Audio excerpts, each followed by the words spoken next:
Hi everyone, welcome to the session today. I'm going to be talking to you about how to gather requirements for Pardot and keep the marketing team happy. So two things that are very important. And this is just all about having a think about what you should be asking your users before you even touch the tool. Beyond delivering just a workable tool, what things can you pick up from conversation with your marketing team that sometimes are subtle but will make a big difference? And I know you have a star-studded cast of community members to listen to today.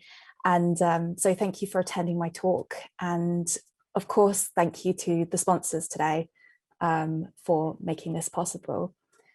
So I've been really looking forward to this session because Pardot is something that I'm pretty passionate about. So I'm Lucy, I'm a 6-time certified professional, and I spent a few years working as a Salesforce and marketing automation consultant. During that time, I worked on countless Pardot projects in different capacities.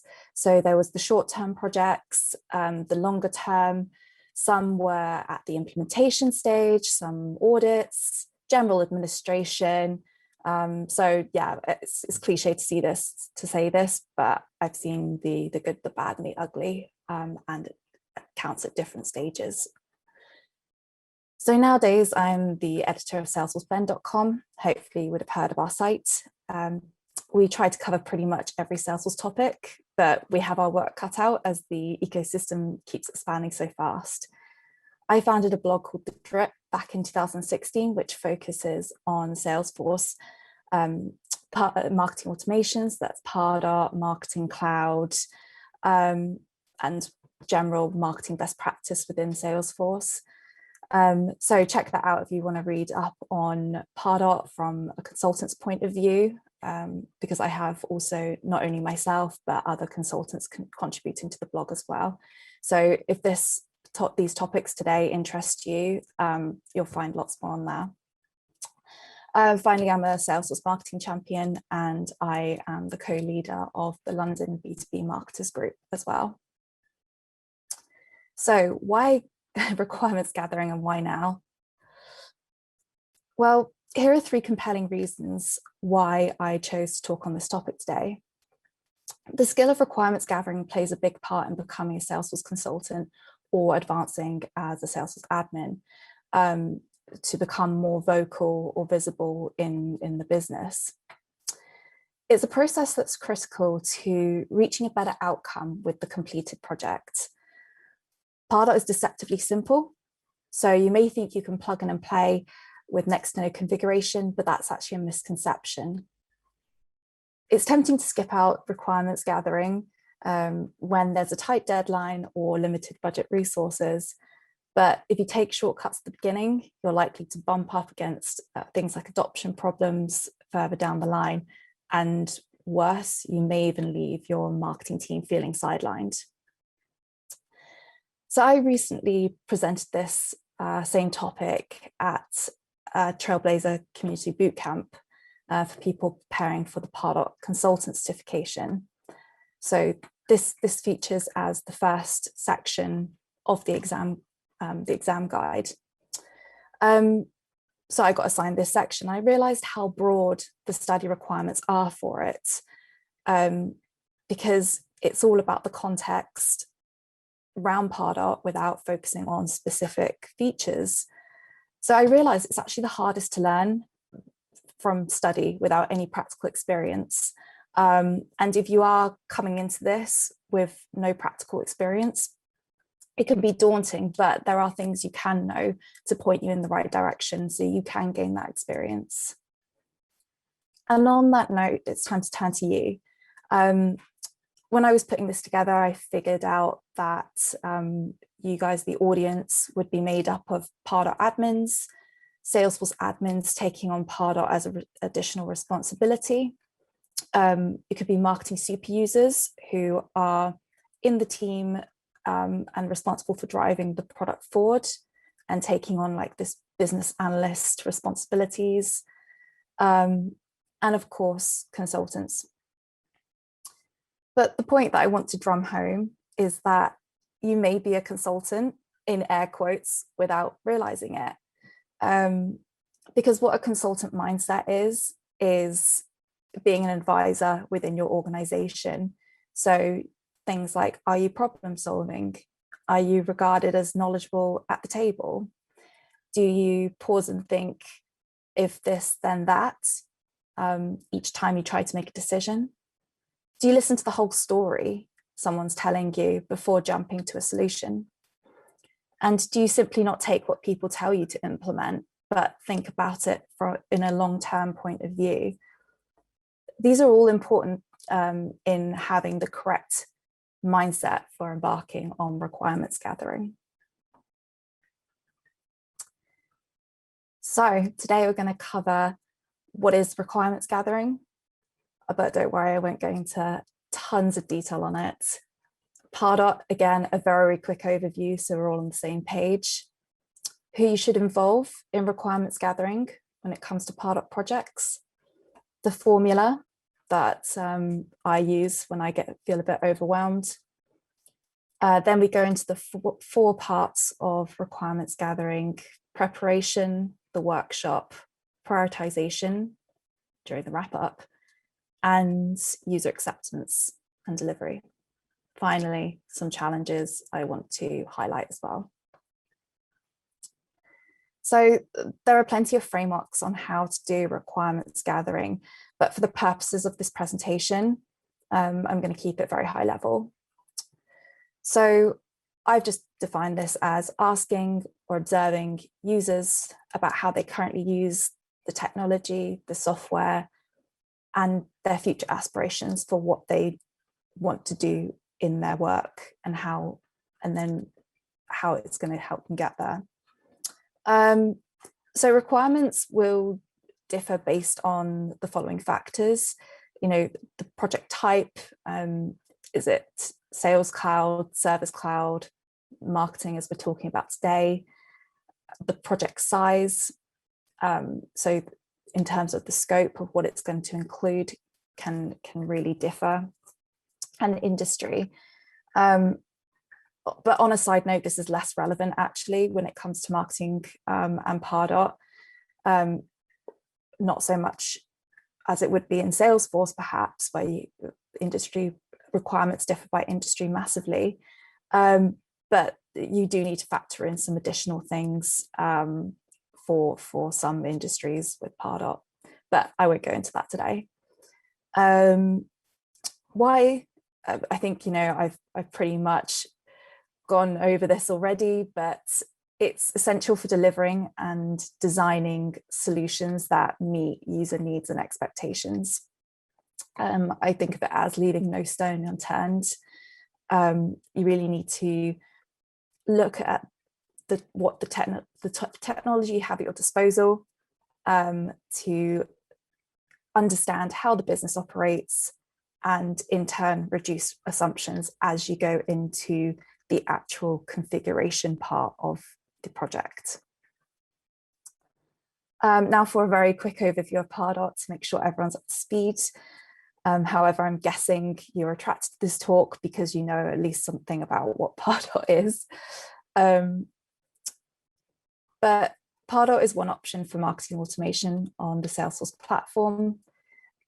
Marketing automation, very simply, involves getting the right marketing message in front of the right prospect or customer at the right time. So it takes care of end-to-end processes such as capturing new prospect data, helping to qualify them by measuring their engagement with their activity with things like emails, and to nurture them if they're not ready to talk to sales. So Pardot is a Salesforce product that was acquired just shy of a decade ago, and it's become a go-to for Salesforce customers because of the tight alignment with the marketing objects and Sales Cloud objects. For example, Pardot and Salesforce both use the same campaign object.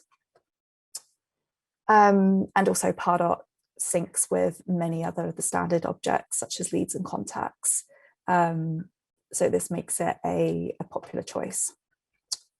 Pardot is a WYSIWYG tool, so what you see is what you get. It's designed for marketers to dive in regardless of whether they have a technical background or not.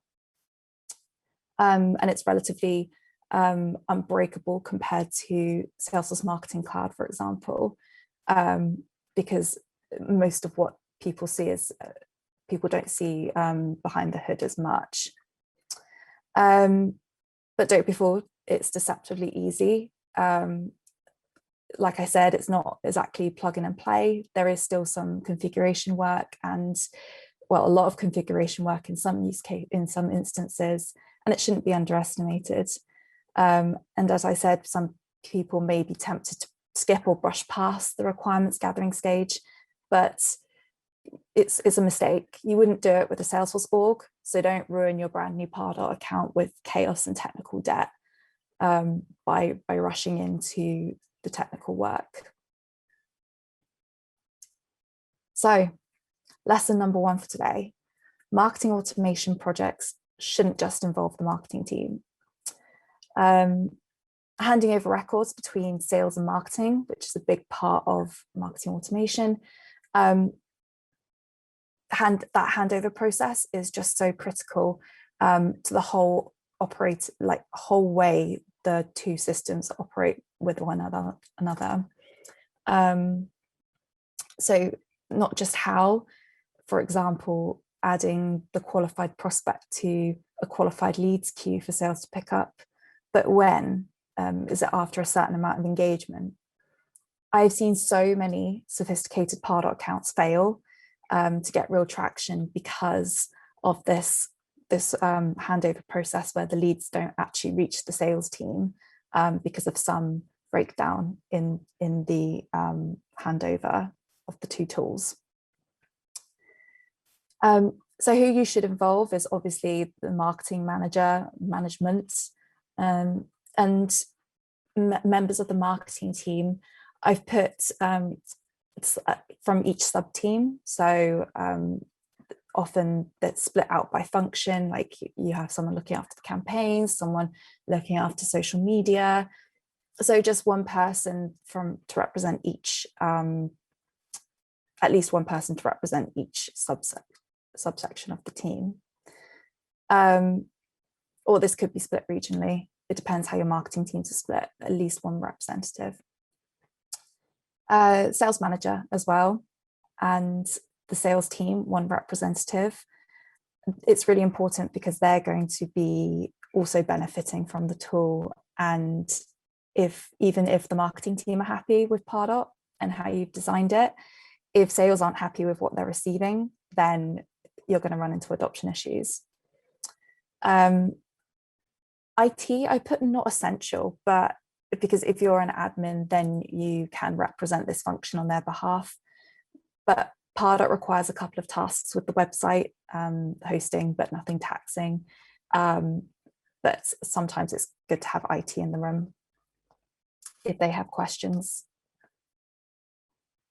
So as a platform product that the marketing team relies on, how can you ask the right questions to get the most informative requirements, uncover the marketing automation objectives? Your job right now is to gather information to make recommendations on a path forward. And I just boil this down to this simple equation: Pardot and Salesforce landscape plus business objectives equals recommendation. And actually, this is a distilled version of the line in the Pardot study guide, the Pardot consultant certification exam outline. So I just distilled that because that's the requirement that it asks. So here are 4 stages of the process that I'm going to add some color to now. And in the preparation phase, there are 4 points that you should look at to get you thinking and talking like a marketer. So let's jump in. Right, so the first area to look into for the preparation is the whole context about why Pardot, the whole background. So why did the marketing team choose Pardot? Why did they move away from their previous tool? Was there anything they didn't like about their previous tool?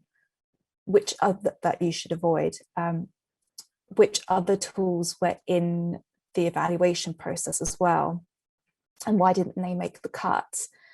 Those answers are so valuable for informing you to listen out for certain things that that they want out of Pardot when you actually talk to them in the workshop. But be aware if the marketing team's overall choice wasn't actually Pardot. Oftentimes Salesforce is chosen as the CRM platform, and other teams have to kind of fall into place with other platform products. So you can just be, this would also help you be potentially sensitive about maybe some resistance inside the workshop, just to be aware. Next, give yourself a bit of a marketing crash course.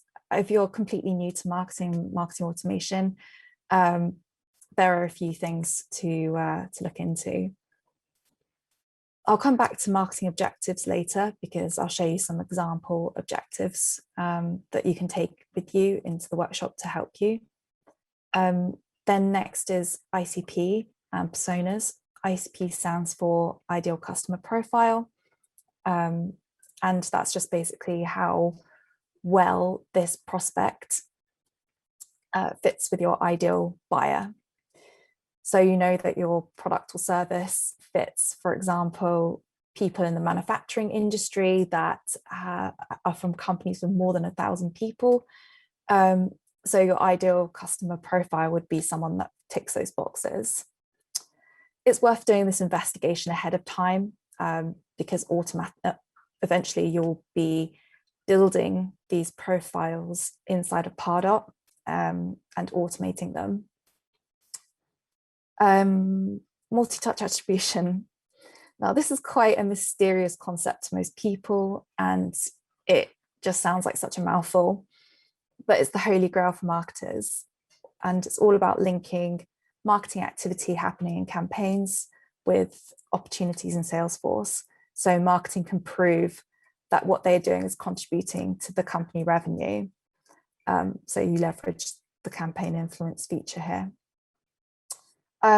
But this is what the dream that Salesforce sells. So you need to understand what the outcome looks like. And that will help. It's almost like have the end goal in mind, that this beautiful marketing attribution that marketing can see the pipeline they've contributed through their marketing activities. So that is, like I said, the holy grail, and you can work backwards from that. So just to be aware of what multi-touch attribution is and how it works. So assess your marketing landscape using available tools and methods. There are some sources that you've got available to see what your marketing team are up to. So Salesforce reports and dashboards.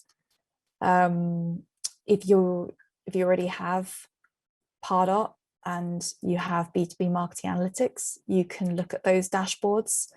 If it's your first time using them, it's a bit of a learning curve, but it enables you to slice and dice the data more so than you'd be able to do with Salesforce reports and dashboards, especially Pardot data. And then you've got some other sources such as website analytics, even interviewing people ahead of time, and reports from a previous marketing automation tool if this is a migration project. And you're looking for things like bottlenecks in the process, successes, so qualified leads, what do they look like, how many, which leads were disqualified, and things like that, just to get an overall picture of performance. The final stage of preparation is to assess your product landscape. So Pardot comes after Salesforce. So it's important to acknowledge the reality your CRM is working in, and leverage the products that you have at your disposal. So this is more detail on what I mean. So every Pardot account is going to be different. There are so many variations in how orgs are configured, the features you've enabled. So check your Pardot edition is the first thing. The Pardot editions are different to Salesforce. The most common is Plus, but there's also Growth and Advance. And it's the best starting point before you go into the workshop, because you'll have more features available to explore in the higher editions. And for those additional products, you may want to discuss requirements and plans for those. But on the other hand, you may have to just bear in mind that you'll run up to limitations on the lower edition. Any integrated tools the marketing team are using, for example, a webinar platform, are they connected to Pardot currently? How would they connect? And then think about the users, who exactly needs access to Pardot and why. The way Pardot user permissions are set up is a bit different to Salesforce. They're not as granular, and they're just different. As of Spring 21, the Spring 21 release, every Pardot user must log in using Salesforce single sign-on, which means that every user accessing Pardot needs a Salesforce license now. But having users in mind as well will ensure that you keep in mind who you are configuring Pardot for, to not leave any group unserviced, because this may include your sales team, like you have invited them to sit at the table at the workshop. This is a huge topic actually, and there's no way I was going to be able to cover everything. So I did write up my advice for this part of the workshop preparation. So there's the bit.ly link to my blog, and have at it. Right, so the workshop phase. Here's a checklist of what you can bring to the workshop to help you, because it can be quite overwhelming being faced with a group of expectant people, but hopefully it'll be a positive experience for you. So the overview of what you discovered so far. So that's your why Pardot, marketing data trends that you want to discuss and point out, your product landscape, and just to have a spreadsheet of users.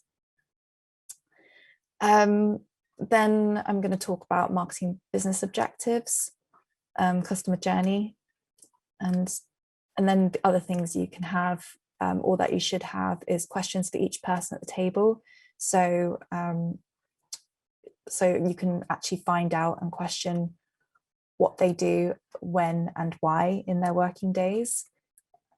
And a pre-structured notes document is just so helpful, so you're not scrambling around trying to rapidly type up notes. Although a trick that I found is that you can record the meeting, and whenever anyone says something significant or talks on a specific topic, you can note down the time on the recording at that point. And then we'll talk a bit about Moscow afterwards. Right, so even though the marketing team is likely to have their objectives set, it just shows you're proactive. If you understand some common marketing objectives, and bring some suggestions to set the conversation in the right direction. So when an organization invests in marketing automation, there are common reasons that most organizations share in common, but also you'll have unique ones yourself. But here are some popular ones. So the marketing team want to get it to generate more leads, reduce the length of the sales cycle, increase the number of marketing qualified leads, etc., etc.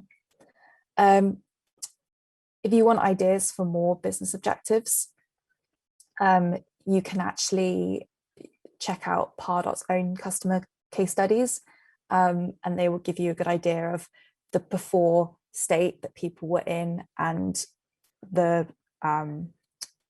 the outcome, the results, to see the transformation between the two. Eventually, you can piece together, like obviously this is not for now, but this is the end goal, to basically say, okay, here's the objective. This is what I have at my disposal in Salesforce and Pardot, and then this is how I'm going to implement it. But this is later on, way after the workshop. And again, another resource on that topic as well. Right, so there are parts of the lead and opportunity lifecycle where prospects and customers get stuck or lost. As I mentioned before, I've seen even some really sophisticated Pardot and Salesforce implementations fail because leads are handed over from marketing and they don't actually reach sales. So that's just one example of where there can be a leakage in the whole pipeline. So your job is to cover all bases and know what will happen to these lead and contact prospect records at each stage in the pipeline or life cycle. So remember, you would have looked at the marketing trends using reports and things like that. I mentioned I did pick out looking at failures and bottlenecks. So that's also, those will be examples of where perhaps you can bring in operational efficiency there. But outlining a customer journey will make improvements where marketing processes are failing, or where marketing can support other teams that are facing challenges.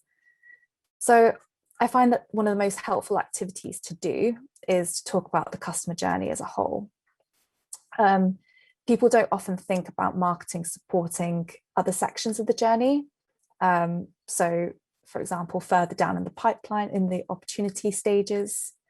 So it's good to have this and open up the conversation to all possibilities that Pardot could help with. It's almost like open up the possibilities, design a roadmap, and think long term. But this is just an example of a customer journey slide with a few prompt questions there as well. Don't worry, I'm not going to go through everything. But the main sections are acquisition. So this is the first part where you have captured the lead and you're trying to see if they're going to be a good fit for your product or service.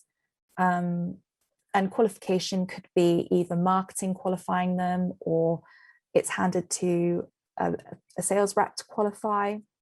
Negotiations, the opportunity when it turns into an opportunity, basically in Salesforce.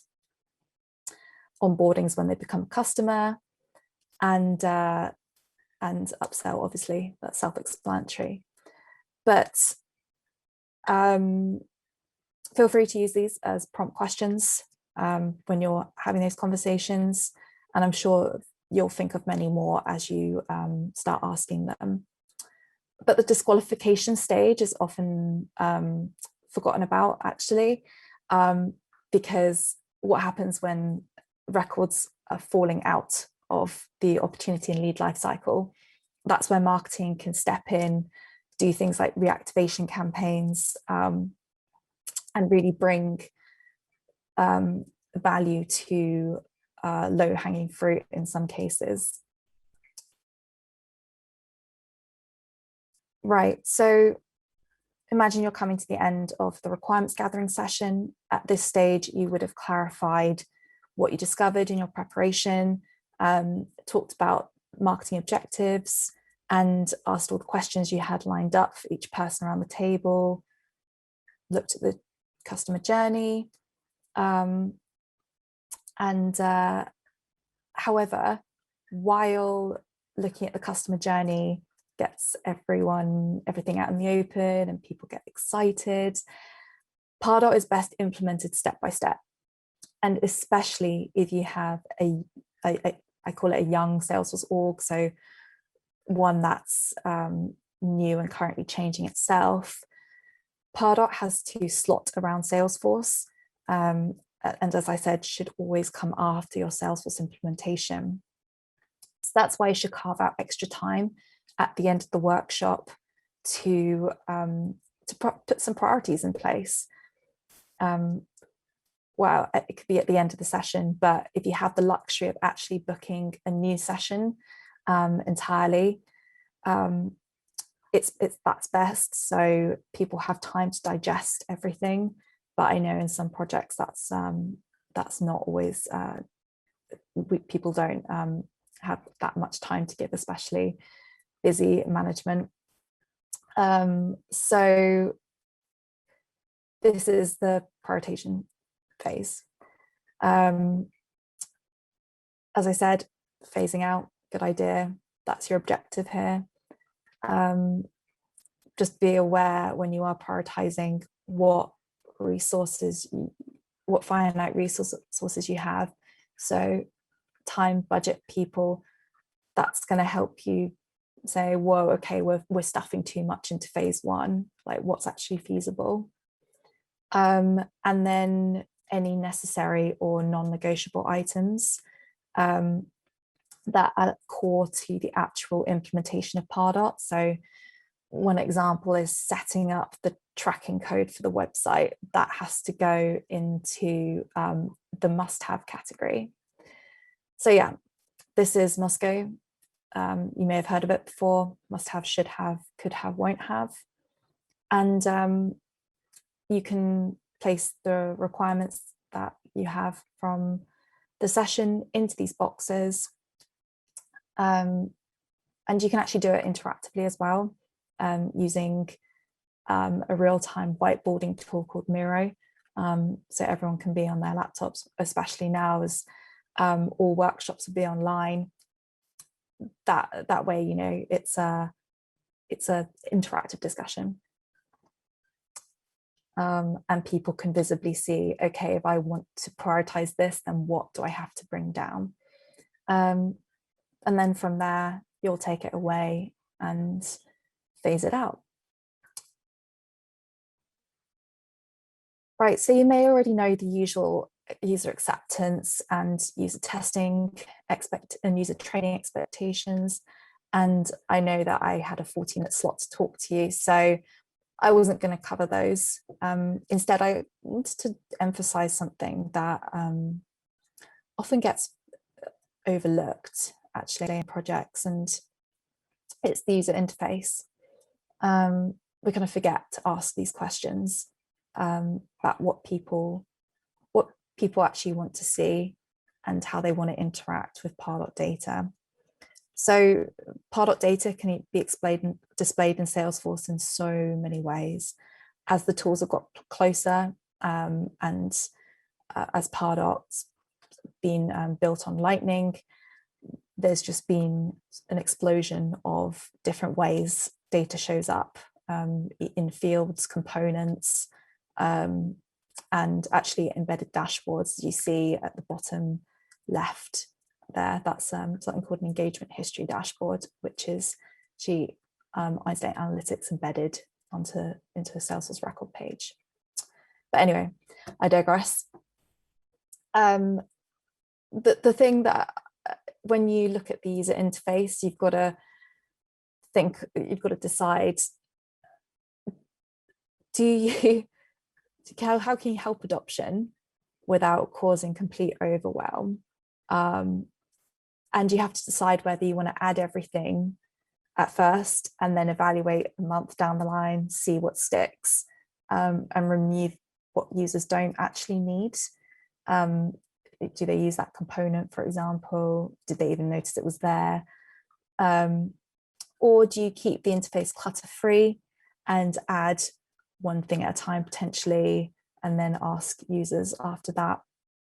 But it's good to during user acceptance, maybe ask these questions as well to get people's thoughts on what they think sticks with them. Yeah, and that's the full list, because I just thought I would catalog everything as more things get added. So feel free to check that out as well. Right, so the challenges, things to bear in mind based on my experience, and probably going to be repeating myself actually with these, but it's worth mentioning again. So the first thing is to having too high expectations of Pardot. And what I mean by this is that it's not as plug and play as people assume. And every marketing team, every marketing operations is going to be different. So no one's cookie cutter really. And you can't just flick a switch and Pardot will do everything for you. There is some groundwork and it needs creative input. Yeah, underestimating Pardot is kind of the same thing. But there's obviously some limitations to the tool, and sometimes people expect Pardot to do things that it's not designed to do. Wanting to do everything now, as I mentioned, phasing out is really important, especially if you have a young Salesforce org. Yeah, and designing Pardot without Salesforce being set in stone. You don't want to have to Pardot to keep throwing errors and bumping up against things like validation rules. If you change your duplicate rules, this all impacts data syncing. So yeah, just to be aware. Other challenges can be people related. For example, representatives from teams that aren't marketing being resistant or unengaged. I'm not going to point the finger and just say it's sales, but sometimes there is unfortunately a not great working relationship between a marketing and a sales team. So it's quite unfortunate if you walk into that team dynamic, but hopefully it's becoming less and less now. Getting fixated on terminology as well. This is what I found quite a lot in requirements gathering. I try not to use the name, well, you shouldn't use the names of product features when you're discussing requirements or asking questions to users. But some users will be quick to point out, like, oh, we don't call them prospects, we call them this, or we used, this is what it was called in Marketo. And while it's important to have some mutual understanding, it's best not to try and get too caught up in the terminology, and even just having a table that says this means this, we use these other words interchangeably. It can really help people get a hold on the conversation. Yes, as I said, especially if it's a migration project and they're feeling uncomfortable about it. And finally, over-engineering Pardot to begin with, and getting fixated on edge cases. So over-engineering can be they want to implement everything quickly and haven't really warmed up to the tool and seen how Pardot works out the box, or how Pardot works in relation to other marketing automation platforms. And then instead of getting a deeper understanding of how Pardot works, they'll jump to over-engineering something, which you just have more to back out of later, and technical debt. And yes, getting fixated on edge cases. This is a classic one, because you really need, unless an edge case is like very serious to the whole operations, you should just be trying to get in your foundation. Otherwise you'll just end up with too many small processes that just again, create more technical debt. And you'll never get anywhere. Yep, so here's a summary of what we talked about today. The preparation, workshop, and post-workshop things that I really advise you to take a look at. I didn't cover everything. Obviously, there's going to be some standard run-of-the-mill requirements gathering that you can take from any generic framework. But I think these are just the important ones to really hone in on when you're thinking about Pardot and talking to marketing teams that are going to be using Pardot. So thank you for listening, and thank you once again to the sponsors for today and the London's Calling team for organising everything. Unfortunately, can't be in person, but anyway, I hope you have some questions for me. Looking forward to hearing those. Thank you.